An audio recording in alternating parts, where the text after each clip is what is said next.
Brigade Al-Qassam mengakui pasukannya melakukan aksi gerilya untuk menyerang pasukan pendudukan Israel.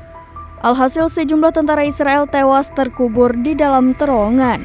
Al-Qassam mengumumkan bahwa tentaranya terlibat bentrok sengit sejak Jumat 22 Desember hingga Sabtu di daerah Jabalia Al-Balad sebelah utara jalur Gaza. Brigade Al-Qassam mengatakan bahwa selama bentrokan tersebut mujahidinnya menggunakan aksi gerilya. Mereka juga menggunakan sejumlah senjata mulai dari peluru anti lapis baja Al-Yasin 105 dan peluru TPG.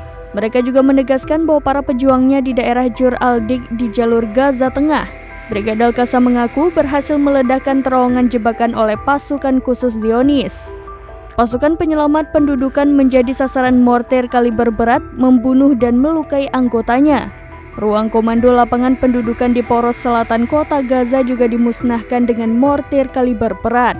Bulldozer Israel juga meledak setelah ditembakkan menggunakan peluru Al-Yasin 105.